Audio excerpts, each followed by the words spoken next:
Hello everyone. सो आज हम vision IAS की जो मैगजीन है नवंबर मंथ की है ना, यहाँ पर जो नवंबर मंथ की मैगजीन है इसमें हम लोग क्या करेंगे, जो इन्वायरमेंट सेक्शन है तो इन्वायरमेंट में जो न्यूज़ इन शॉर्ट है इसको जल्दी से फिनिश कर लेते हैं।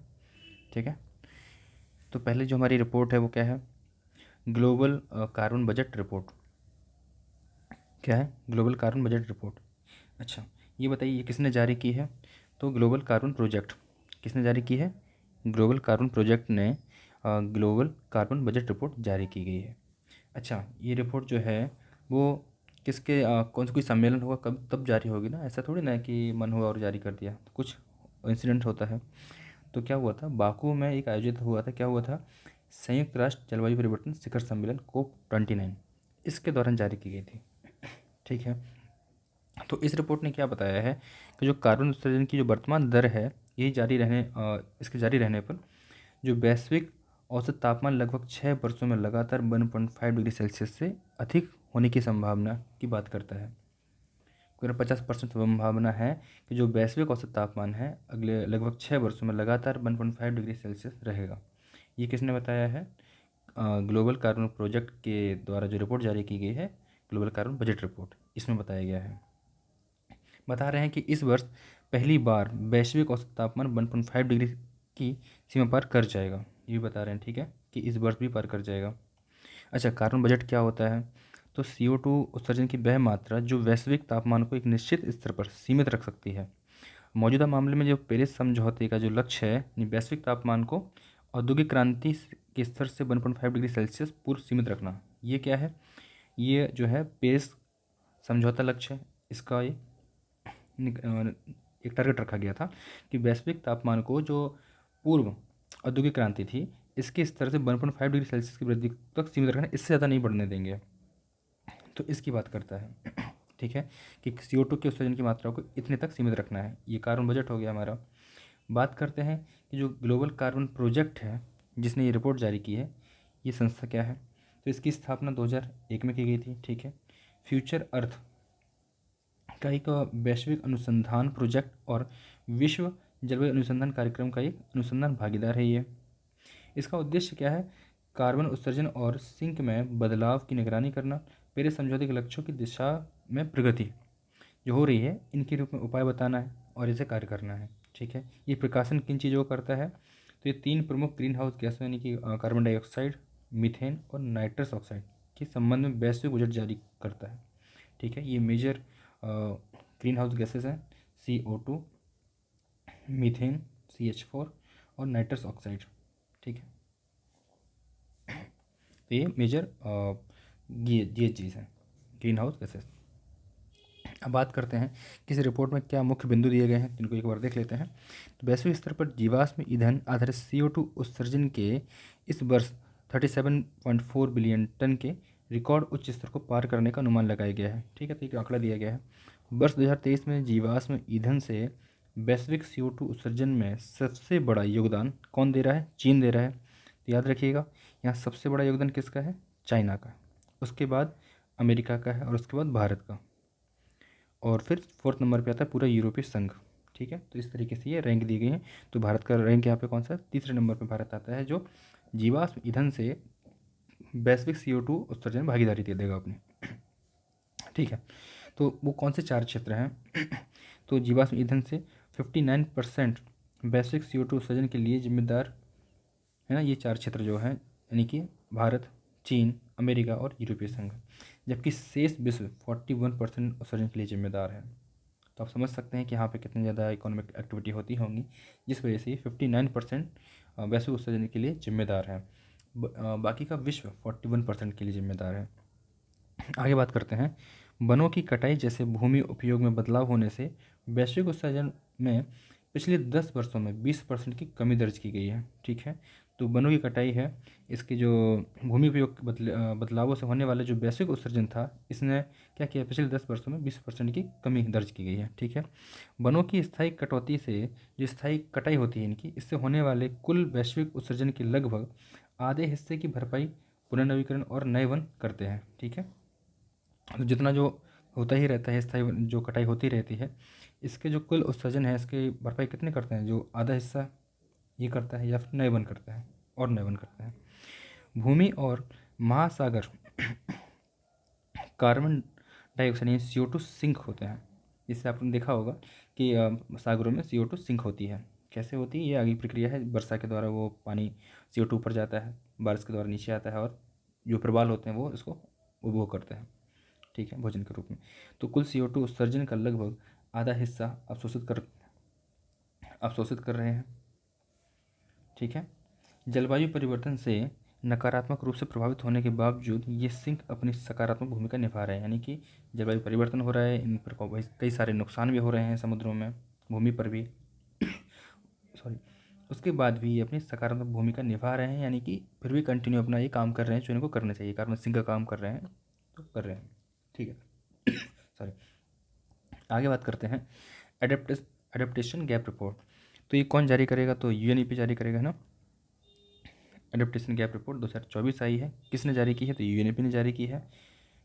और इसमें रिपोर्ट में क्या मूल्यांकन किया गया है? तो देखिए, जलवायु अनुकूलन योजना और उसका कार्यान्वयन और वित्त पोषण की प्रगति में वार्षिक मूल्यांकन इस रिपोर्ट में किया गया है। तो क्या बताया कि एडेप्शन गैप वास्तव में क्या होता है? अनुकूलन योजना के वास्तविक क्रियान्वयन और समाज द्वारा निर्धारित लक्ष्य के बीच का अंतर होता है कि आपने कितना एक स्कीम बनाई थी कि हाँ इतना, जैसे आपने बनाया कि एक लाइन ड्रॉ की है कि हम इतना वो करेंगे, एक स्कीम बनाई कि इतना हम सॉरी इतना हम कार्य करेंगे जलवायु परिवर्तन की दिशा में, और समाज द्वारा कितना इसको किया गया है, ठीक है। तो ये इसके बीच का अंतर की बात करता है। यह मुख्यतः जलवायु परिवर्तन के प्रभावों से संबंधित प्राथमिकताओं द्वारा निर्धारित होता है, ठीक है। यह अंतर संसाधनों की कमी, प्रतिस्पर्धी प्राथमिकताओं को दर्शाता है। एडेप्टेशन या अनुकूलन से आशय क्या है? वास्तविक या अपेक्षित जलवायु परिवर्तन के अनुसार अपनी गतिविधियों को समायोजित करने वाले उपाय, ठीक है। एडेप्टेशन यानी कि हमने क्या अनुकूल कर लिया है, एक तो जलवायु परिवर्तन हो रहा है, ठीक है, और एक जो हमारी खुद की गतिविधियां हैं जिनको समायोजित करने वाले हम क्या, कैसे हम इसमें सर्वाइव कर सकें, तो इस प्रकार के उपाय सुझाना अनुकूलन, ठीक है। तो अनुकूलन हम कर लिए उसमें। जैसे मान के चलिए कोई पौधा है, जलवायु परिवर्तन हुआ तो उसने देखा कि जलवायु परिवर्तन हो रहा है, पानी कम है और वर्षा ज़्यादा नहीं हो रही, तो ये पौधा क्या करेगा? अपनी पत्तियां गिरा देगा या फिर आकार में छोटा कर लेगा, ठीक है, कम पत्तियां रखेगा अपने पास। तो अनुकूलन ये कर लिया इसने। तो इस तरीके से हम अपनी चीज़ों को मैनेज कर लेते हैं। तो बात करते हैं कि जलवायु अनुकूलन के लिए मुख्य पहलें कौन सी हैं। अगर हम वैश्विक स्तर पर बात करें तो आपको पता होगा पेरिस जलवायु परिवर्तन समझौता, ठीक है। इसमें क्या हुआ है कि जो अनुकूलन क्षमता बढ़ाने के लिए के उद्देश्य से क्या किया गया है? वैश्विक अनुकूलन लक्ष्य निर्धारित किए गए थे, ठीक है। जैसे हमने भी देखा 1.5 डिग्री सेल्सियस पूर्व इंडस्ट्रियल एरा जो है उस तक सीमित रखना है, ठीक है, इससे आगे नहीं बढ़ने देना है 1.5 डिग्री सेल्सियस से ज़्यादा। UAE framework for global climate resilient, इसमें 11 वैश्विक अनुकूलन लक्ष्य शामिल किए गए हैं, ठीक है। आगे बात करते हैं अनुकूलन निधि की। तो ये क्या है? क्योटो प्रोटोकॉल के जो पक्षकार विकासशील देशों में अनुकूलन परियोजनाओं को वित्त पोषित करने हेतु एक स्थापित फंड था, ऐसे बोलते हैं एडेप्टेशन फंड। जो क्योटो प्रोटोकॉल जिन पक्षकारों या जो विकासशील देश जिन्होंने साइन किए हैं, तो जो अनुकूलन परियोजनाएं अपने यहाँ पे लगा रहे हैं तो उनके लिए फंडिंग देने की व्यवस्था है। बात करते हैं कि भारत ने कौन कौन सी ऐसी पहलें चला रखी हैं जो जलवायु परिवर्तन की दिशा में कार्य कर रही हैं। तो पहला है हमारा, जैसे जलवायु परिवर्तन और राष्ट्रीय कार्य योजना से बोलते हैं NAPCC। इसमें 8 राष्ट्रीय मिशन शुरू किए गए हैं, जिसमें गंगा मिशन वगैरह है, सफाई के लिए भी है, ठीक है। बात करते हैं जलवायु परिवर्तन के लिए राष्ट्रीय अनुकूलन निधि, इसके लिए फंडिंग के लिए वो बनाया गया, फंड बनाया गया है NAFCC। इसका उद्देश्य क्या है? कि जलवायु परिवर्तन के अधिक खतरों वाले राज्यों के अनुकूलन कार्रवाई को बढ़ावा और उन्हें वित्त पोषित करना है इस निधि के तहत, ठीक है। बात करते हैं मिस्टी स्कीम की। तो मिस्टी क्या है? Mangrove initiative for shoreline habitat and tangible income. तो ये मैंग्रोव के लिए है, यानी कि मैंग्रोव अमृत धरोहर जैसी योजना शुरू की गई है। मिस्टी यानी मैंग्रोव के लिए है, अमृत धरोहर है, ठीक है। ये उड़ीसा वेस्ट बंगाल वाले रीजन में जो मैंग्रोव होते हैं तो उनको संरक्षण को लेकर है, ठीक है। इस रिपोर्ट के मुख्य बिंदु की बात की जाए तो क्या इसमें मुख्य बिंदु निकल के आए हैं?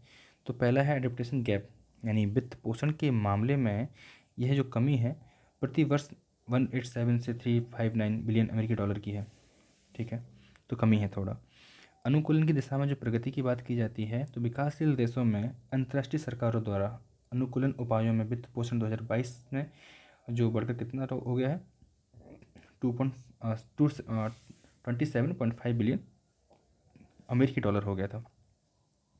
यह वित्त पोषण ग्लासगो जलवायु संधि की दिशा में प्रगति को दर्शाता है। यह संधि में विकसित देशों से विकासशील देशों में अनुकूलन उपायों में जो 2025 तक वित्त पोषण को 2019 के 19 बिलियन अमेरिकी डॉलर से कम दोगुना करने का आग्रह किया गया था इसमें, कि दोगुना करना है कि 25 तक। ठीक है, अनुकूलन के महत्व की बात की जाए तो देखिए, जो महत्वाकांक्षी अनुकूलन उपायों से जलवायु परिवर्तन के वैश्विक खतरों को आधा किया जा सकता है। पहली चीज़, जैसे हम समझा सकते हैं इसको एग्जाम्पल के थ्रू, कृषि में प्रतिवर्ष क्या होता है 16 बिलियन अमेरिकी डॉलर का निवेश लगभग 78 मिलियन लोगों को जलवायु परिवर्तन के कारण होने वाले जो भूखमरी या फिर चिरकालिक भूखमरी है इससे बचाने के लिए किया गया है। इस टाइप का एडप्टेशन बात करते हैं कि इस एडप्टेशन जो गैप निकल के आ रहा है, इस गैप को दूर करने के लिए कौन कौन सी सिफारिशें की गई हैं। तो जलवायु परिवर्तन पर आगामी COP29 में जलवायु वित्त पोषण के लिए एक महत्वाकांक्षी न्यू कलेक्टिव क्वांटिफाइड गोल अपनाना, इसकी बात की गई है। ठीक है, कि हम करेंगे, ये सिफारिशें की गई हैं। जलवायु अनुकूलन को बढ़ावा देने वाले जो उपायों को मजबूत करना चाहिए, नए वित्तीय जो साधन हैं उनकी संभावना तलाशनी चाहिए, और क्षमता निर्माण और जो टेक्नोलॉजिकल ट्रांसफ़र है इसको प्रोत्साहन देना चाहिए। जैसे जो विकसित देश हैं इनके पास जो टेक्नोलॉजी है, ये विकासशील देशों को टेक्नोलॉजी देंगे, या जो अल्प विकसित देश हैं उनको टेक्नोलॉजी देंगे ताकि वो अपने अनुकूलन को कर सकें इन्वायरमेंट के प्रति। बात करते हैं अनुकूलन उपायों के वित्त पोषण की प्रक्रिया में भी बदलाव लाने की आवश्यकता है। अभी घटना के बाद कार्यवाही में वित्त पोषण, धीरे धीरे वित्त पोषण और परियोजना आधारित वित्त पोषण की नीति अपनाई जानी चाहिए। ठीक है, इस तरीके से वित्त पोषण किया जाना चाहिए। इसके बदले घटना का अनुमान लगाकर उसे टालने या वित्त पोषण रणनीतिक और परिवर्तनकारी अनुकूलन में वित्त पोषण आदि को बढ़ावा देना चाहिए। ठीक है, घटना का अनुमान लगाकर उसे क्या करना चाहिए, पहले तो टालने के लिए वित्त पोषण देना चाहिए, फिर जो रणनीतिक कार्रवाई होती है उसके लिए, और जो परिवर्तनकारी अनुकूलन है इसमें वित्त पोषण को बढ़ावा देना चाहिए। जिसे भी आपने देखा होगा अमेरिका के जो कैलिफोर्निया से लगा हुआ क्षेत्र है लॉस एंजलिस, उसी का ही क्षेत्र है। तो इसमें क्या हुआ है, अभी आग लगी है। तो इसमें समझने की बहुत ज़रूरत है कि जलवायु परिवर्तन किस हद तक बढ़ रहा है और किस तरीके से अगर आग जनित घटनाएँ होती हैं और उससे कितना नुकसान होता है, तो इनको समझना बहुत ही ज़रूरी है। आगे बात करते हैं, UNEP ने एक एमिशन गैप रिपोर्ट भी जारी की है, एमिशन गैप रिपोर्ट। ठीक है, बात करते हैं कि इस रिपोर्ट में क्या चीज़ें कही गई हैं। तो मुख्य रूप से वैश्विक स्तर पर उत्सर्जन की जो प्रवृत्तियां हैं, ये भविष्य के पूर्वानुमान और पेरिस समझौते के तापमान संबंधित दीर्घकालिक लक्ष्यों को प्राप्त करने के लिए अगले राष्ट्रीय स्तर पर निर्धारित NDCs हैं जो के तहत अपेक्षित प्रतिबद्धताओं पर प्रकाश डाला गया है। यानी कि इसने बताया है कि जो देशों के NDCs होते हैं ये कैसे होने चाहिए, जो पेरिस समझौता है इसको लेके, और जो वैश्विक उत्सर्जन हो रहा है इन प्रवृत्तियों को ध्यान में रखते हुए NDC लक्ष्य तय किए जाने चाहिए। ठीक है, बात करते हैं इनके मुख्य बिंदुओं की। तो GHG जो उत्सर्जन है 2023 में 57 गीगाटन CO2 के बराबर एक उच्च स्तर पर पहुंच गया है, और 2022 की तुलना में कितनी वृद्धि हुई है, तो 1.3% की वृद्धि को दर्शाता है ये। अगर हम कुल GHG उत्सर्जन भारत की बात की जाए तो 4140 मीट्रिक टन के CO2 के बराबर उत्सर्जन के साथ तीसरे स्थान पर बना हुआ है भारत। तो पहले 2 स्थान पर कौन आता है, तो चीन पहले स्थान पर आएगा और अमेरिका दूसरे स्थान पर आएगा। बात करें वर्तमान और ऐतिहासिक GHG उत्सर्जन में बड़ी असमानता कैसे हैं, तो 6 सबसे बड़े GHG उत्सर्जक देश वैश्विक स्तर पर GHG उत्सर्जन में 63% की हिस्सेदारी निभाते हैं। यानी केवल 6 लोग ही 63% उत्सर्जन कर देते हैं, बाकी के 94 लोग कितना 37। ठीक है, जबकि अल्प विकसित देशों की बात की जाए तो यह आंकड़ा केवल 3% है। यानी अल्प विकसित देश केवल 3% ही उत्सर्जन करते हैं। इसी प्रकार भारत का ऐतिहासिक यानी कि 1850 से 2022 तक CO2 उत्सर्जन देखा जाए तो 83 गीगाटन CO2 है, और यह चीन का कितना है 300 गीगाटन CO2 है, और अमेरिका का 527 गीगाटन CO2 है, जो कि इनकी तुलना में देखा जाए तो भारत का कम है। NDC लक्ष्य प्राप्त न कर पाना, देखो कैसे असंभव है कि NDC लक्ष्य हम प्राप्त नहीं कर पाएंगे। यानी कि 2030 तक NDC के तहत निर्धारित लक्ष्यों को प्राप्त करने के लिए सभी देशों के लिए अधिक कठोर नीतियों को अपनाना अनिवार्य है, तभी अपना सकते हैं। ठीक है, और इसमें जो वैश्विक तापमान वृद्धि को 1.5 डिग्री सेल्सियस तक सीमित रखने के लिए जो सिफारिशें की गई हैं, तो कैसे कर सकते हैं। देशों को अगले एनडीसीज में 2030 तक वार्षिक जीएचजी उत्सर्जन में 42% तथा 2035 तक जो वार्षिक जीएचजी उत्सर्जन है इसमें 57% की कटौती करने के लिए प्रतिबद्ध होना चाहिए। कितना करना ही पड़ेगा, तभी आप जो 1.5 डिग्री सेल्सियस का जो लक्ष्य है उसको सीमित कर सकते हैं या प्राप्त कर सकते हैं। बात करते हैं क्योटो प्रोटोकॉल के तहत सूचीबद्ध सभी गैसों को एनडीसीज में शामिल किया जाना चाहिए। जो सरकारें जो देश अपने एनडीसीज तय करते हैं, इसमें जो क्योटो प्रोटोकॉल के तहत जो गैसें हैं, जीएचजी वगैरह है, पोल्यूटेंट है, इनको शामिल करना चाहिए। सभी क्षेत्रों को कवर करते हुए उनके लिए लक्ष्य निर्धारित किए जाने चाहिए। ठीक है भाई, क्षेत्र कवर करेंगे तो लक्ष्य भी निर्धारित करने ही पड़ेंगे। बात कर रहे हैं सोलर फोटोवोल्टिक टेक्नोलॉजी की और पवन ऊर्जा के बढ़ते उपयोग में 2035 में कुल उत्सर्जन जो जीएचजी उत्सर्जन होता था 38% तक की कमी हो सकती है। अगर हम सोलर फोटोवोल्टिक यानी कि सोलर सेल है, इसको अगर हम अपनाते हैं, ज़्यादा से ज़्यादा मात्रा में इनको सब्सिडी के तौर पे ज़्यादा लोगों तक वितरित करवाते हैं, उनकी पहुंच बनाते हैं, पवन ऊर्जा से हम एनर्जी जनरेट करते हैं, यानी रिन्यूएबल एनर्जी की बात कर रहे हैं, तो इससे हम 38% तक की कमी कर सकते हैं जीएचजी उत्सर्जन में। कब तक? 2035 तक। अब बात करते हैं कि राष्ट्रीय स्तर पर जो एनडीसीज की कि कौन कौन से एनडीसीज सरकारें बनाई हैं। जैसे भारत की बात की जाए, ये ग्रीन हाउस गैस के उत्सर्जन को कम करने के लिए प्रत्येक देश द्वारा बनाई गई राष्ट्रीय जल कार्रवाई योजना है। ठीक है, इसे एनडीसीज को क्या कहते हैं, तो ये समझ लिया आपने कि एनडीसीज का मतलब क्या होता है। पेरिस समझौते के अनुसार एनडीसीज को प्रत्येक 5 वर्ष में अपडेट करना अनिवार्य है, यानी हर 5 ईयर में आपको अपना एनडीसीज अपडेट करना होगा, क्योंकि हर 5 ईयर में एक मूल्यांकन करना होगा कि कितना हमने लक्ष्य तय कर किया था, कितना पाया है, अब कितनी और ज़रूरत है इसको 1.5 डिग्री सेल्सियस के लक्ष्य को हासिल करने के लिए। तो उस हिसाब से अगर आपने कम तय किया तो आपको एनडीसीज में अपने लक्ष्यों को थोड़ा और कठोर बनाना पड़ेगा। प्रत्येक देश की क्षमता को ध्यान में रखते हुए इसे और अधिक महत्वाकांक्षी बनाया जाना चाहिए। ठीक है, मूल एनडीसीज 2015 में पेश किए गए थे। पूछ सकता है कि एनडीसीज सबसे पहली बार कब पेश किए गए थे देशों द्वारा, तो 2015 में। किसके तहत? पेरिस समझौते के तहत। और दूसरा चरण 2020 से 21 में आया था, और तीसरा चरण होगा एनडीसी 3.0 25 की शुरुआत में आएगा। ठीक है, तो इस तरीके से ये जो एमिशन गैप रिपोर्ट है वो हमने देख ली है यूएनईपी की। बात करते हैं प्रोटेक्टेड प्लैनेट 2024, जो प्रोटेक्टेड प्लैनेट रिपोर्ट आई 2024, तो ये किसने जारी की है? तो यूएनईपी WCMC एक संस्था है और IUCN दोनों मिलके ये रिपोर्ट जारी की है। इसका फुल फॉर्म क्या है? तो संयुक्त राष्ट्र पर्यावरण कार्यक्रम विश्व संरक्षण निगरानी केंद्र, एक ये है, और IUCN तो आप जानते ही होंगे। बात करते हैं इस रिपोर्ट के बारे में। तो कुनमिंग मॉन्ट्रियल और ग्लोबल बायोडाइवर्सिटी फ्रेमवर्क, इसे बोलते हैं KMGVF के लक्ष्य 3 के संदर्भ में protected and conserve areas PCAs की वैश्विक स्थिति का आकलन करने वाली पहली रिपोर्ट है। तो इसलिए थोड़ा ये इंपॉर्टेंट हो जाता है। अगर यूपीएससी पूछ सकता है कि किस टाइप की रिपोर्ट है, तो ये प्रोटेक्टेड एंड कंजर्व एरियाज की वैश्विक स्थिति का आकलन करने वाली पहली रिपोर्ट है। ठीक है, बात करते हैं कि प्रोटेक्टेड एरियाज को किन क्षेत्र कैसे, मतलब किन्हें परिभाषित किया, ये डिफाइन किया जाता है, कौन है ये, कैसे क्षेत्र होते हैं। तो विशिष्ट संरक्षण उद्देश्यों को प्राप्त करने के लिए विनियमित और प्रतिबंधित किया जाता है इन क्षेत्रों को। ऐसे भौगोलिक एरिया होते हैं जो विशिष्ट कंजर्वेशन ना, इसके उद्देश्यों को प्राप्त करने के लिए विनियमित किया जाता है और उन्हें प्रबंधित किया जाता है। और कंजर्व क्षेत्र प्रोटेक्टेड क्षेत्रों के बाहर के क्षेत्र होते हैं। ठीक है, इन्हें जैव विविधता, पारिस्थितिकी तंत्र सेवा और स्थानीय मूल्यों के संरक्षण के लिए प्रबंधित किया जाता है।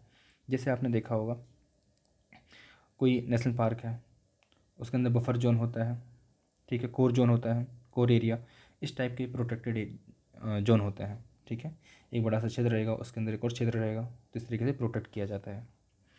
लक्ष्य 3 का उद्देश्य क्या है? तो PCAs के वैश्विक नेटवर्क को 30% कवरेज तक इस तरह की विस्तारित करना है जो न्याय संगत हो और देशज लोगों और स्थानीय समुदाय, यानी कि जो लोकल कम्युनिटी है, ठीक है, और जो स्थानीय समुदाय हैं, इनके अधिकारों का सम्मान करता हो। इस तरीके से आपको लक्ष्य, मतलब ये लक्ष्य है कि इनका सम्मान करता हो, इस तरीके से आपको कवरेज विस्तारित करना है, 30% तक कवरेज तक इस तरह का विस्तार करना है कि इनको भी सम्मान मिलता रहे, इनको अधिकारों की रक्षा होती रहे। बात करते हैं इस रिपोर्ट के कुछ मेन पॉइंट जो हैं। तो PCS के वैश्विक कवरेज का स्थलीय और अंतर्देशीय जल का 17.6% तथा समुद्री तथा तटीय क्षेत्रों में 8.4% तक पहुंच गया है। ठीक है, वैश्विक कवरेज की बात करें कितना पहुंच गया है, तो 8.4% और 17.6%। प्रमुख जैव विविधता क्षेत्रों में से 2/3 से अधिक अब आंशिक रूप से या पूरी तरह से पीसीएस द्वारा कवर किए गए हैं। ठीक है, पीसीएस यानी कि protected areas, protected conserved areas. हालांकि 32% 32% हिस्से को अभी भी संरक्षण प्राप्त नहीं हुआ है। ठीक है, ये एक चिंता जताई गई है। केवल 8.5% भूमि प्रोटेक्टेड और कनेक्टेड है। ठीक, यही बताई गई है। प्रबंधन की प्रभावशीलता पर डेटा सीमित है। केवल 4% प्रोटेक्टेड क्षेत्र देशज लोगों और स्थानीय समुदायों द्वारा प्रबंधित है। ठीक है, ये बताया गया है। अच्छा, इस रिपोर्ट में एक आगे की राह भी बताई गई है कि आप कैसे आगे कर सकते हैं जो कि इसको कम मतलब हासिल किया जा सके, जो चीज़ छूट गई हैं।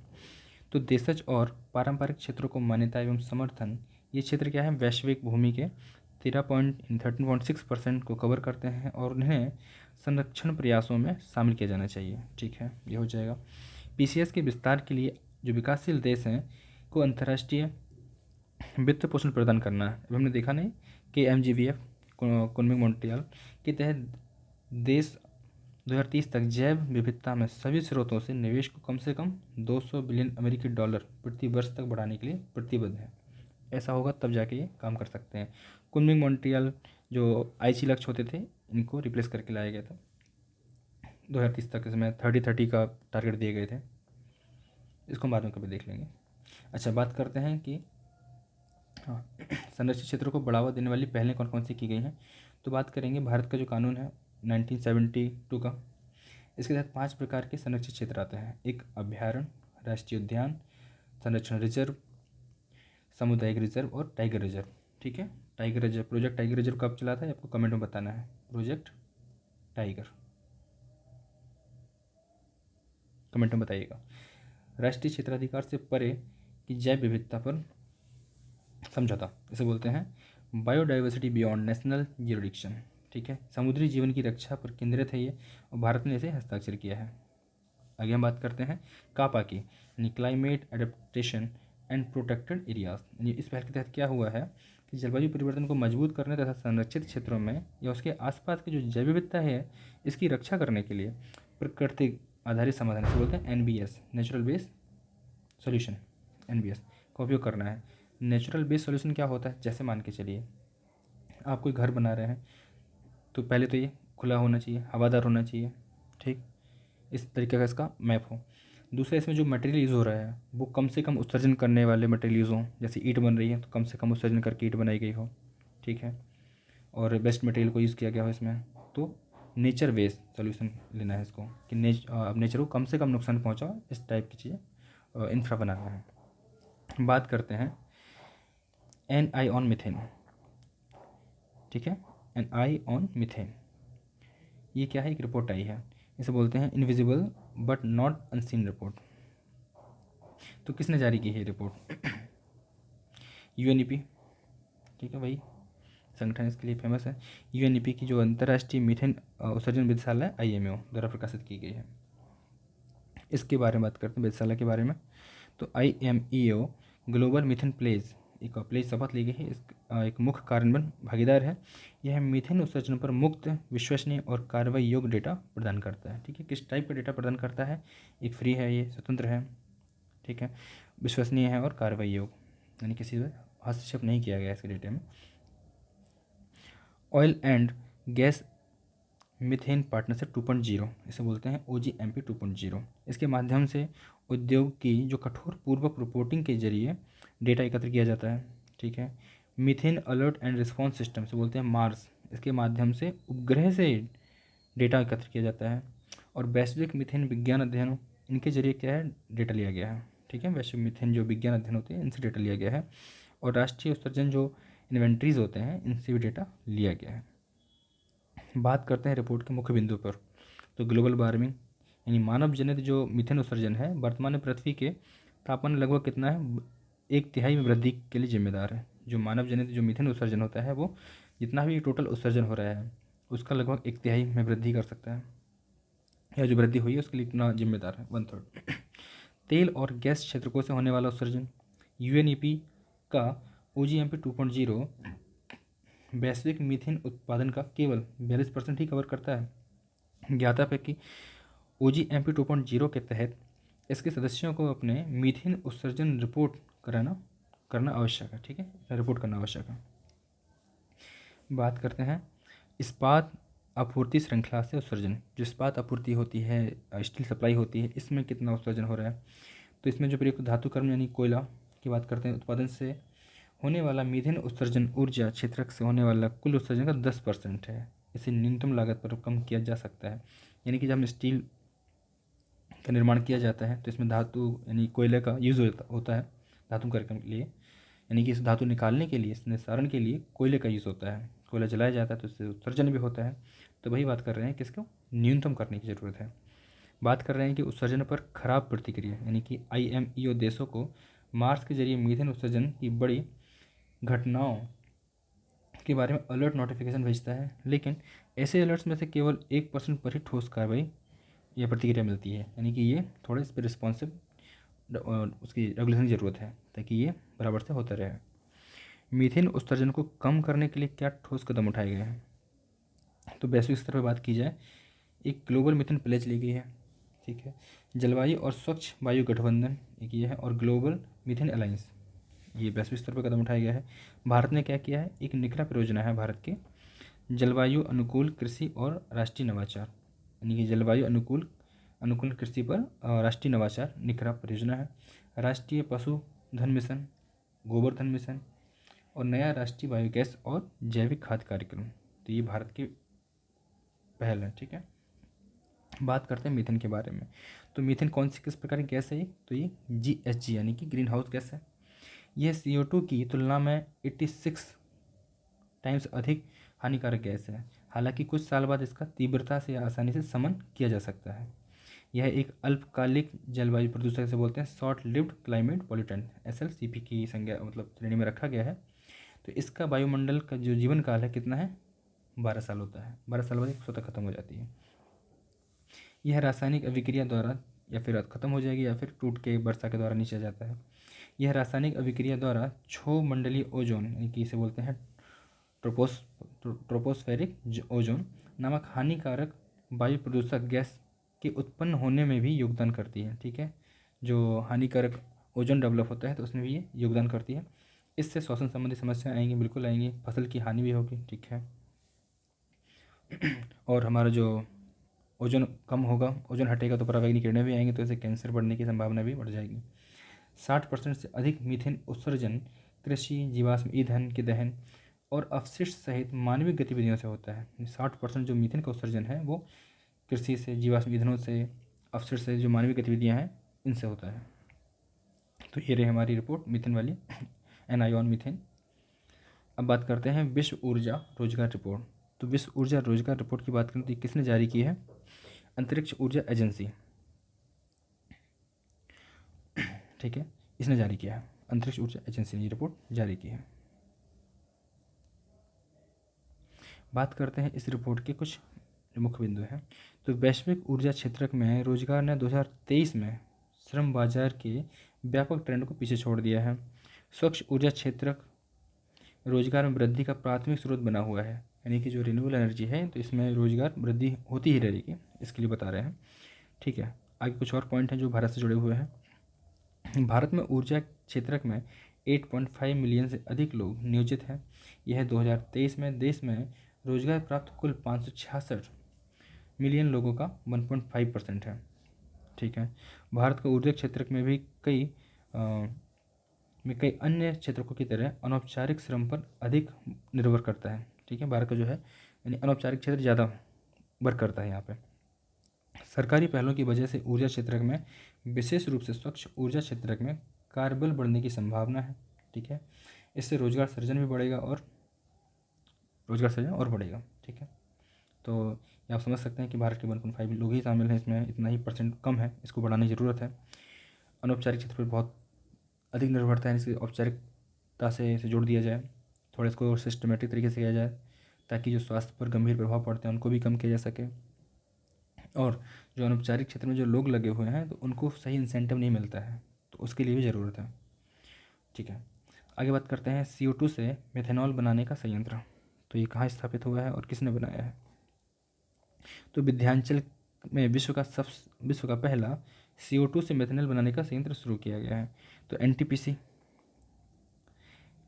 एनटीपीसी हमारी एक संस्था है, राष्ट्रीय ताप विद्युत निगम लिमिटेड, ठीक है, एक PSU है टाइप का। इसने CO2 से मीथेन का सफलतापूर्वक उत्पादन किया है। तो एनटीपीसी ने फ्लू गैस से कैप्चर की गई CO2 को प्रोटॉन एक्सचेंज मेम्ब्रेन, PEM बोलते हैं, कि इलेक्ट्रोलाइजर से प्राप्त हाइड्रोजन के साथ संश्लेषित कर मेथनॉल का उत्पादन किया है। कैसे किया है? जो फ्लू गैस थी इससे CO2 को कैप्चर किया गया है, और PEM जो एक मेम्ब्रेन है, इस झिल्ली से इसको निकाला गया है, गुजारा गया है, और फिर इलेक्ट्रोलाइजर से प्राप्त जो हाइड्रोजन होता है इसके साथ संश्लेषित कराया गया है, तो और मेथनॉल का उत्पादन किया गया है। एनटीपीसी ने अपना पहला स्वदेशी मेथनॉल संश्लेषण उत्प्रेरक है ना, भी विकसित किया है। कैसे हम इसको बना सकते हैं मेथनॉल को, जैसे होते हैं ना बायो उत्प्रेरक होते हैं, ऐसे ये मेथनॉल उत्प्रेरक है। यह कार्बन प्रबंधन और संधारणीय ईंधन उत्पादन की राह में एक ऐतिहासिक कदम माना जा रहा है। बिल्कुल ठीक है। मेथनॉल, इसका फॉर्मूला क्या होता है केमिस्ट्री में? तो CH3OH। इसे मिथाइल वुड या फिर वुड एल्कोहल के नाम से भी जाना जाता है। यह सबसे सरलतम एल्कोहल है और पानी के साथ पूरी तरह से मिल जाता है। यह पारदर्शी, रंगहीन और ज्वलनशील तरल है। इसकी गंध जो है इथेनॉल यानी कि पीने योग्य जो अल्कोहल है इसके समान होती है, यानी कि शराब जैसा ही महकता है मेथनॉल। पी मत लीजिएगा गलती से कभी, क्योंकि पारदर्शी भी होता है यानी पानी की तरह, रंगहीन है, कोई कलर यानी कि पानी हो गया, ज्वलनशील, ठीक है, पेट में जाएगा तो जल जाएगा। बात करते हैं EV इज़ अ सर्विस कार्यक्रम, ठीक है।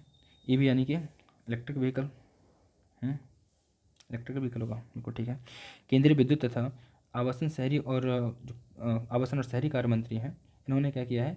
EV एज अ सर्विस कार्यक्रम शुभारंभ किया है। तो एनर्जी एफिशिएंसी और सर्विसेज एक लिमिटेड कंपनी है, यानी एनर्जी एफिशिएंसी सर्विसेज लिमिटेड, ये इसकी सहायक कंपनी है।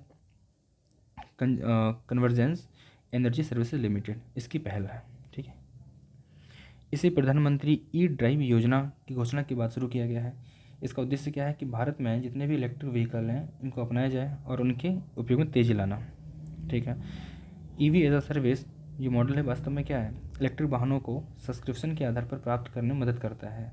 इससे इलेक्ट्रिक वाहनों को खरीदने के लिए उच्च अग्रिम लागत नहीं चुकानी पड़ती है। जैसे आपको पहले से अगर लोन पे पैसा दे दिया जाए, फिर कम अमाउंट पे आप इलेक्ट्रिक व्हीकल उठा लीजिए और धीरे धीरे पैसे चुकाते रहिए, तो अग्रिम आपको उच्च लागत नहीं चुकानी पड़ेगी और आपको उसमें इंसेंटिव भी मिलेगा, सब्सिडी वगैरह भी मिलेगी। तो इसके तहत अगले 2 वर्षों में सरकारी विभागों में 5,000 कारों का उपयोग करने का लक्ष्य रखा गया है, यानी कि जितने भी सरकारी विभाग हैं यहाँ पर इलेक्ट्रिक व्हीकल कारें होंगी। और यह कार्यक्रम 2070 तक नेट जीरो कार उत्सर्जन में भारत के महत्वाकांक्षी लक्ष्य को प्राप्त करने में मदद करेगा, ठीक है, ठीक है, ये तो बिल्कुल करेगा ही मदद। गुरु घासीदास तमोर पिंगला टाइगर रिजर्व, ये कहाँ पर है? गुरु घासीदास तमोर पिंगला टाइगर रिजर्व, तो ये भारत, पहली बात तो ये है कि भारत के 56वें टाइगर रिजर्व के रूप में अधिसूचित किया गया है। कहाँ पर? छत्तीसगढ़ में है। और NTC की सलाह पर छत्तीसगढ़ सरकार ने गुरु घासीदास राष्ट्रीय उद्यान और तमोर पिंगला वन्यजीव अभ्यारण्य के संयुक्त क्षेत्र को भारत के 56वें टाइगर रिजर्व के रूप में अधिसूचित किया गया है। इसकी बात की जाए तो जब अधिसूचित हो गया है, इसके बाद छत्तीसगढ़ में क्या है? अब 4 टाइगर रिजर्व हैं, और अन्य 3 के नाम क्या क्या हैं? इंद्रावती टाइगर रिजर्व, उदंती सीता नदी टाइगर रिजर्व और अचानक मार, इंद्रावती, उदंती सीता नदी, और ये है गुरु घासीदास। तो 4 टाइगर रिजर्व जो हैं वो छत्तीसगढ़ में है। बात करते हैं कि राज्य सरकार NTC की सलाह पर वन्यजीव संरक्षण एक्ट जो है 1972 का, इसके अधीन टाइगर रिजर्व को अधिसूचित करती है। कौन करती है? State government. किसकी सलाह पर? NTCA की सलाह पर, ठीक है। यह नागार्जुन सागर यानी श्रीशैलम टाइगर रिजर्व जो आंध्र प्रदेश में है, और मानस टाइगर रिजर्व यानी जो असम में है, इसके बाद तीसरा सबसे बड़ा टाइगर रिजर्व बन जाएगा। ये तीसरे नंबर का होगा। पहले पे कौन है? नागार्जुन, श्रीशैलम, दूसरे पे है मानस, और तीसरे पे ये हो जाएगा। कोर या फिर क्रिटिकल क्षेत्र यानी कि वन अधिकार अधिनियम 2006 है। इसके अनुसार जितने जो अनुसूचित जनजातियाँ हैं, ठीक है, शेड्यूल ट्राइब होती हैं, या फिर ऐसे वनवासियों के अधिकारों को प्रभावित किए बिना अक्षुण्ण रखा जाना आवश्यक है, ठीक है। जब आपको कोई क्षेत्र को घोषित करना है, रिजर्व बनाना है, तो इनके अधिकारों को आप कम नहीं कर सकते, इनके अधिकारों को प्रभावित नहीं कर सकते हम। बफर या परिधीय क्षेत्र, यानी टाइगर रिजर्व के इस हैबिटेट क्षेत्र में कम सुरक्षा वाले उपायों की जरूरत पड़ती है। यह मानव वन्यजीव से अस्तित्व को बढ़ावा देता है और ग्राम सभा के माध्यम से निर्धारित स्थानीय लोगों के अधिकारों को मान्यता देता है। बफर जोन, ठीक है, बफर जोन में लोग रहते हैं जो कि स्थानीय निवासी हैं वहाँ के, यहाँ पर ट्राइब बोल सकते हैं। अब हम इस टाइगर रिजर्व की बात करते हैं जो नया बना हुआ है। तो यह छोटा नागपुर पठार और आंशिक रूप से बघेलखंड के पठार पर स्थित है। यहाँ पर कौन से जीव हैं? तो तेंदुआ, लकड़बग्गा, सियार, भेड़िया, भालू। नदियाँ तो हसदेव, गोपद और बरंगा, दोनों नदियाँ यहाँ से गुजरती हैं। संरक्षण के लिए लैंडस्केप दृष्टिकोण को अपनाया गया है, ठीक है। यह दृष्टिकोण एक होता है वर्टिकल, एक होता है लैंडस्केप, ठीक है। तो सभी प्रकार का संरक्षण यहाँ पे दिया गया है। बात करते हैं इसके दृष्टिकोण की, तो राष्ट्रीय वन्यजीव कार्य योजना 2027 से जो 31 तक की है, इसमें परिकल्पित है। यह टाइगर रिजर्व संजय दुबरी वन्यजीव अभ्यारण्य जो कि एमपी में है से इससे सटा हुआ है। किसके नज़दीक है? तो संजय दुबरी वन्यजीव अभ्यारण्य जो कि एमपी में है, इसके नज़दीक है। यह बांधवगढ़ वन्यजीव अभ्यारण्य जो कि एमपी में है और पलामू वन्यजीव अभ्यारण्य जो कि झारखंड में है, इससे भी जुड़ा हुआ है। बात करते हैं टाइगर रिजर्व के लिए जो लैंडस्केप मॉडल है या फिर उसका अप्रोच है वो क्या है। तो इसमें बाघों की व्यवहार आबादी को आश्रय देने के लिए संरक्षित क्षेत्रों को गलियारों के माध्यम से एक दूसरे से जुड़ी हुई आबादी के नेटवर्क के रूप में देखा जाता है। यानी कि मान के चलिए एक टाइगर रिजर्व यहाँ पर है, कोई अभ्यारण्य यहाँ पर है, कोई टाइगर रिजर्व यहाँ पर, तो इनको लिंक करना ताकि जो जीव हैं वहाँ के वो आवाजाही कर सकें, ठीक है। महत्व क्या है? अलग अलग पर्यावासों के बीच कनेक्टिविटी, जीन प्रवाह, अंतः प्रजनन अवसाद को कम करना और स्थानांतरण से बचना आदि है, ठीक है। बात करते हैं कोरल ट्रायंगल की। ये क्या है? तो नवीन रिपोर्ट में जीवाश्म ईंधन से कोरल ट्रायंगल के समक्ष उत्पन्न संभावित खतरों का उल्लेख किया गया है। यह रिपोर्ट जैव विविधता कन्वेंशन यानी CVD के पक्षकारों की 16वीं कॉन्फ्रेंस यानी कि COP 16 जब हुआ था तो उसमें जारी की गई थी। अर्थ इनसाइट और स्काई ट्रुथ द्वारा ये रिपोर्ट जारी की गई है। कोरल ट्रायंगल जीवाश्म ईंधन से उत्पन्न संभावित खतरों पर प्रकाश डाला गया है। विशिष्ट पारिस्थितिक तंत्र से समृद्ध इस क्षेत्र का विस्तार दक्षिण पूर्व एशिया और मेलोनेशिया के 7 देशों यानी कि Indonesia, Malaysia, Papua New Guinea, Philippines, Singapore, Timor Leste और सोलोमन आइलैंड, इनको शामिल किया गया है। यह विश्व के सबसे समृद्ध जैव विविधता समुद्री क्षेत्रों में से एक है। यहाँ पे मैप देख सकते हैं, यह है कोरल ट्रायंगल। फिलीपींस आ जाएगा, Brunei, Malaysia, Singapore, Indonesia, Papua New Guinea, Timor Leste और सोलोमन आइलैंड। बात करते हैं इसके महत्व के। तो इस क्षेत्र में दुनिया की 76% जो कोरल प्रजातियां हैं, 2000 से अधिक कोरल फिश प्रजातियां और 7 समुद्री कछुए यानी टर्टल प्रजातियां, और इनमें से 6 पाई जाती हैं। जो अगर विश्व में 7 है तो इसमें से 6 पाई जाती हैं यहाँ पर। 120 मिलियन लोग खाद्य और आय के लिए इस पर निर्भर है। यह जगह समुद्री विविधता के लिए अत्यधिक महत्वपूर्ण है। यही कारण है इसे समुद्र का अमेजन भी कहा जाता है, ठीक है। एक अमेजन तो वहाँ पर है दक्षिण अमेरिका में और एक अमेजन ये है। कोरल ट्रायंगल जो ट्रायंगल है इसके समक्ष कौन से खतरे हैं जो उत्पन्न हो रहे हैं? तो तेल और गैस अन्वेषण। वर्तमान में 100 से अधिक अपतटीय तेल और गैस ब्लॉक्स कोरल ट्रायंगल में कार्यरत हैं, ठीक है। ये गतिविधियाँ क्या करेंगी? जो प्रबल भित्तियाँ हैं, मैंग्रोव हैं, समुद्री घास हैं, ठीक है, इसको लेके ये बहुत नाजुक होते हैं यानी कि बहुत सेंसिटिव होते हैं, तो ये खतरा तो बनेगा ही, सेंसिटिव है तो। बात करते हैं ध्वनि प्रदूषण की। तो शिपिंग से, अन्वेषण गतिविधियों से जो समुद्री जीवन है ये प्रभावित होगा कि नहीं होगा? बिल्कुल होगा। शोर वगैरह आता है, समुद्री जीव को सुनने की क्षमता की हानि होती है। जो जीव हैं इनके संचार होते हैं जो अल्ट्रा अपना सोनिक से संचार करते हैं वो नहीं कर सकते हैं। उनके शिकार का जो पैटर्न होता है उसमें प्रॉब्लम आएगी, जो व्यवहार है इस पर नकारात्मक प्रभाव पड़ेगा, ठीक है। रिपोर्ट में की गई सिफारिशों पर नज़र डालते हैं। जीवाश्म ईंधन के मौजूदा परिचालनों को चरणबद्ध तरीके से समाप्त करते हुए कोरल ट्रायंगल में तेल और गैस के अन्वेषण पर रोक लगानी चाहिए, ठीक है। विशेषज्ञों का सुझाव है कि कोरल ट्रायंगल को हानिकारक समुद्री क्षेत्र की जो गतिविधियां हैं विशेष सुरक्षा प्रदान करने के लिए इसे विशेष रूप से संवेदनशील समुद्री क्षेत्र के रूप में वर्गीकृत कर देना चाहिए, यानी किसी एक प्रोटेक्टेड एरिया बना देना चाहिए और ये गतिविधियां इनको रोक देना चाहिए।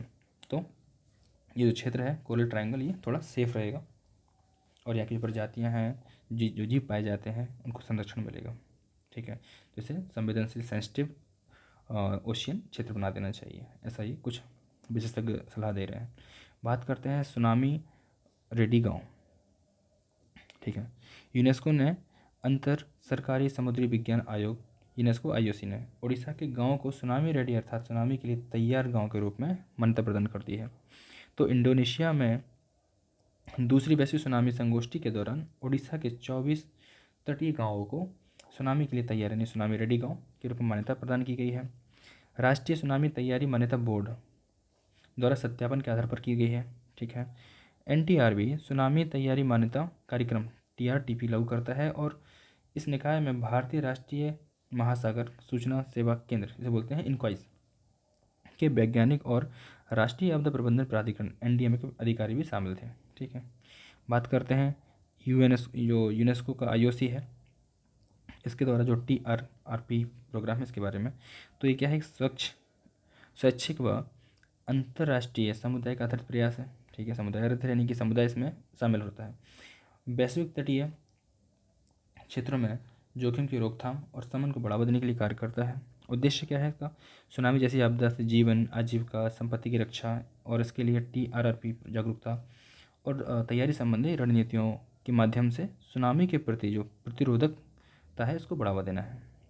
कार्यप्रणाली की बात की जाए तो लगातार मूल्यांकन के लिए 12 तैयारी सूचकांक शामिल किए गए हैं और एक बार मान्यता मिलने के बाद इसे हर 4 साल में अपडेट भी किया जाता है। सुनामी की बात की जाए तो सुनामी तो आप लोगों को पता ही होगा कि भूकंप, ज्वालामुखी विस्फोट, भूस्खलन, इन तटीय चट्टान जो है उनकी गिरने की वजह से महासागरीय धरातल इसमें अचानक हलचल होती है।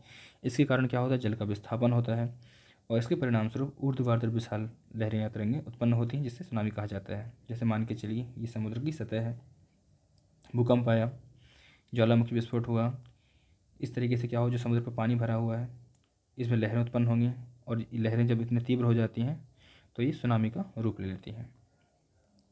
तो सुनामी का जो सुनामी शब्द है ये कहाँ से है, जापानी शब्द था शू। ठीक है, शू करके शब्द था, इसका अर्थ होता है बंदरगाह और नामी का अर्थ है लहर यानी बंदरगाह पे आने वाली लहर। विशेषताएं क्या है, तो गति, इन लहरों की गति कितनी होती है, 500 मील प्रति घंटे से अधिक हो सकती है। यद्यपि जैसे ही ये लहरें उथले जल में प्रवेश करती हैं तो इनकी गति जो 20 से 30 मील प्रति घंटे धीमी हो जाती है। इस दौरान इनकी तरंग दैर्घ्यता घट जाती है और इसकी ऊंचाई बढ़ जाती है, स्पीड स्लो हो जाएगी और ऊंचाई बढ़ जाएगी। सुनामी लहर की जो गति है लहर के स्रोत की दूरी पर निर्भर नहीं करती है कि कितने दूर से आ रही है, बल्कि ये समुद्री गहराई पर निर्भर करती है। जितना गहरा समुद्र होगा लहरें उतनी ही तीव्र होंगी। भारत सरकार द्वारा क्या क्या कदम उठाए गए हैं, तो भारत सरकार का एक केंद्र है, इसे बोलते हैं भारतीय सुनामी प्रारंभिक चेतावनी केंद्र ITEWC। यह लास्ट माइल कनेक्टिविटी के लिए हिंद महासागर के 25 तटीय देशों के सुनामी संबंधी सलाह प्रदान करता है। इसमें सुनामी वॉइस सिस्टम का एक नेटवर्क है जो रियल टाइम डेटा संचालित करता है। इनकॉइस ने भारतीय तट पर ज्वार गेज स्टेशनों का एक रियल टाइम नेटवर्क स्थापित किया है।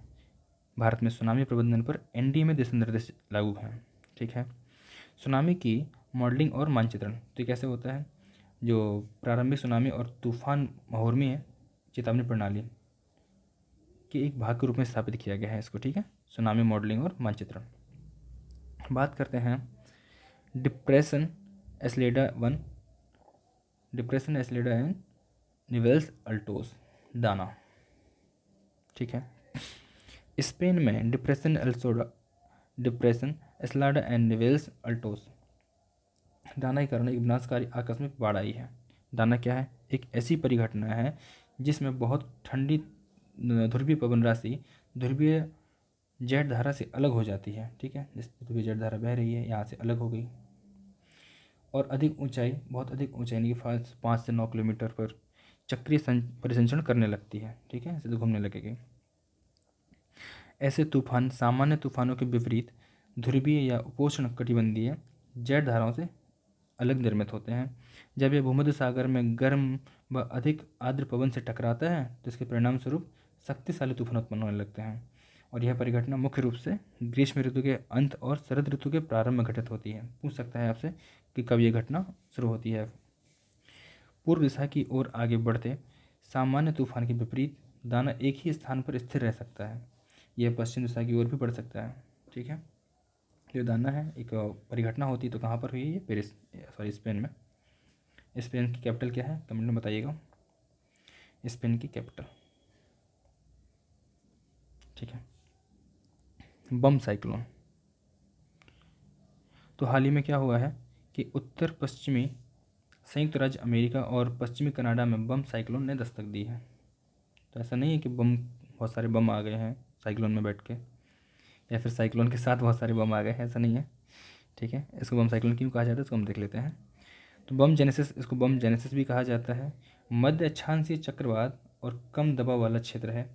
24 घंटे की अवधि में तेज़ी से प्रबल हो जाता है। 24 घंटे में इसके केंद्र में वायु दाब कम से कम 24 मिलीबार तक की गिरावट दर्ज की जाती है। ठीक है, इनमें से अधिकतर चक्रवात समुद्र के ऊपर उत्पन्न होते हैं। ये उष्णकटिबंधीय या फिर गैर उष्णकटिबंधीय चक्रवात हो सकते हैं। ये चक्रवात आमतौर पर ब्लिजार्ड से लेकर प्रबल झंझावत और भारी वर्षा के साथ आगे बढ़ते हैं। ठीक है, तो एक चक्रवात है ये, जिसको नाम दिया गया है बम साइक्लोन। और ये उत्तर पश्चिमी संयुक्त राज्य अमेरिका, यूएसए है, और पश्चिमी कनाडा यहाँ से भी टकराया है। बात करते हैं करीवा झील की। तो करीवा झील कहाँ पर है? अफ्रीका। ठीक है, अफ्रीका में है, साउथ अफ्रीका की तरफ होगा। हाँ, जाम्बिया और जिम्बाब्वे के बीच स्थित है ये। तो सूखे के कारण करीवा झील का जो जल स्तर रिकॉर्ड है वो सबसे निचले स्तर पर पहुँच गया है, और इस क्षेत्र में क्या हुआ है? बिजली की कमी हो गई है। ठीक है, इस पर बांध था, इससे बिजली बनाई जाती थी। अब जल स्तर ही कम हो गया है तो बिजली की भी कमी हो जाएगी। तो आयतन की दृष्टि से यह विश्व की सबसे बड़ी कृत्रिम झील एवं जलाशय है। ठीक है, याद रखिएगा, इंपॉर्टेंट पॉइंट हो जाएगा। और जाम्बिया और जिम्बाब्वे के बीच स्थित है। 1955 में जाम्बेजी नदी पर बांध बनाने से इस झील का निर्माण हुआ था। इसका निर्माण 1950 के दशक में शुरू हुआ था। उत्तरी और दक्षिणी रोडेशिया, अब जाम्बिया और जिम्बाब्वे पर ब्रिटिश शासन था, उस समय की बात हो रही है। करीबा बांध जाम्बिया और जिम्बाब्वे दोनों को बिजली की आपूर्ति करता था। ठीक है, साथ ही अफ्रीका में फलते फूलते वाणिज्यिक मत्स्य उद्योग को भी सहायता प्रदान करता है। तो ये, इसमें पानी की कमी हो गई है, तो यूपीएससी के हिसाब से ये बहुत इंपॉर्टेंट हो जाएगा। करीबा झील पूछ सकता है यूपीएससी कि हाल ही में कोई झील सूख गई है, पानी कम हो गया, ऐसा क्वेश्चन प्रीवियस ईयर में पूछे गए हैं। तो करीबा झील है, किन दो देशों के बीच में है? तो जाम्बिया और जिम्बाब्वे। पूछ सकता है कि विश्व की सबसे बड़ी कृत्रिम झील या जलाशय कौन है? तो करीबा झील है। तो इस टाइप से क्वेश्चन बनाए जा सकते हैं। इसके बाद आप एक काम और कर सकते हैं कि या तो ये QR कोड स्कैन कीजिए, विजन के पोर्टल पे जाइए, तो स्मार्ट कुछ लगा लीजिए, तो आपकी जो सुर्खियाँ हैं उनके क्वेश्चन तैयार अच्छे मिल जाएंगे, आपको पता चल जाएगा कितना सही हो रहा है कितना गलत हो रहा है। नहीं तो आने वाले समय में मैं कुछ शॉर्ट नोट्स या फिर कुछ क्वेश्चन फॉर्मेट लेके आऊँगा जिसमें हम इसको अच्छे से सॉल्व कर लेंगे। ठीक है, तो इस तरीके से हमने जो न्यूज़ इन शॉर्ट है इन्वायरमेंट का ये फिनिश कर लिया है। मिलते हैं नेक्स्ट वीडियो में, तब तक के लिए धन्यवाद।